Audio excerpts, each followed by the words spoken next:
Hello everyone, hope you all are fine. Today is the second day of our revision. Today we'll be doing the revision of chapter 2 and next week I'll be taking test based on both chapter 1 and chapter 2. So let's start today's revision part. In the previous chapter we have seen how to write reactions, balancing and formula making.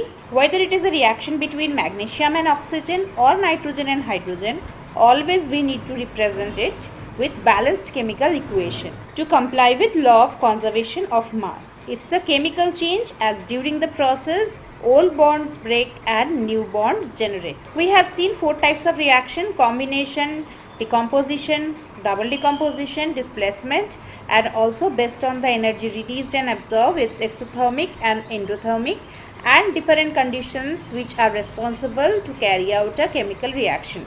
So let us see first combination reaction. We know that combination reactions are those reactions where 2 or 3 reactants join together to give a product. Now here formation of calcium hydroxide and formation of calcium carbonate are mentioned. Pause the video and read line by line what is written here. Observation is also mentioned. Next is decomposition reaction. It is thermal decomposition reaction, that means on supplying heat from outside, a reactant breaking down to give 2 or more products. Here one reaction is mentioned where we are getting 3 products, and in case of heating of calcium carbonate we get 2 products. Now green vitriol, which is FeSO4 7H2 hydrated ferrous sulfate, if you heat initially, at the initial stage it will liberate its water of crystallization, and if you continue heating then it breaks further to form ferric oxide, which is brown deposit along with formation of gases. Next is displacement reaction, which is widely based on metal activity series. A metal which is situated at the higher end activity series can displace other metals which are lower than that, but the reverse is not possible. Reverse cannot be made possible practically. Now here 2 examples are shown. In one case zinc is displacing hydrogen from hydrogen sulfide and formation of zinc sulfide, which is black in color, is seen, and another reaction which is a very popular one, turning of copper sulfate solution to the green solution of ferrous sulfate in presence of iron nail. So this transformation, this reaction is also very popular. We have seen previous day from our exhibition video that how the reaction happened practically, and some more examples of displacement reactions are these 4. And the 4th reaction where formation of lead chloride is observed. Remember that lead chloride is not soluble in cold water, but it is soluble in hot water. So generally the 4th reaction carried out in hot water. 4th one is double decomposition reaction, or some cases it is also mentioned as double displacement reaction. But in the reaction, if the product forms, one of the product formed is insoluble, in that case generally we termed as double decomposition reaction. Like here the very popular example is shown where we get a Cardi white precipitate of silver chloride. It's basically an ion exchange reaction, and this reaction always happens in aqueous solution.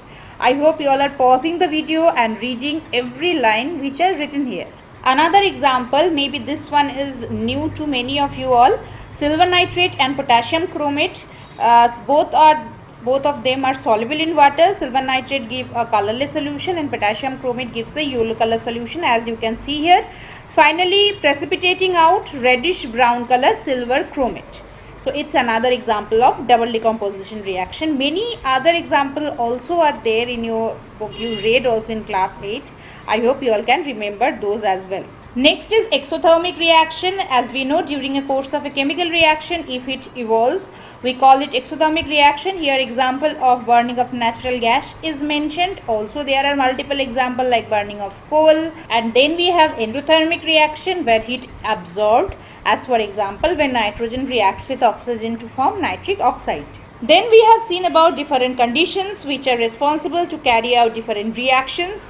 One of them can be electrolysis. By passing electric current, acidified water can be electrolyzed and can be broken down into hydrogen and oxygen.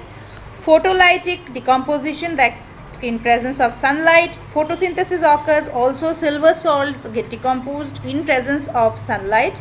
Other than this, there are catalyst, promoter, which are responsible for catalytic reaction like decomposition of potassium chlorate and formation of oxygen from hydrogen peroxide, formation of ammonia. In fact, formation of ammonia where other conditions like pressure, temperature, these are also involved. So this week was the revision week. I hope you all are getting ready for the revision test that will be based on both these two chapters. So we have completed our this week's revision. Next week you all get ready for the revision test. Till then, take care of your health, take care of your hygiene, and see you in the next class. Bye.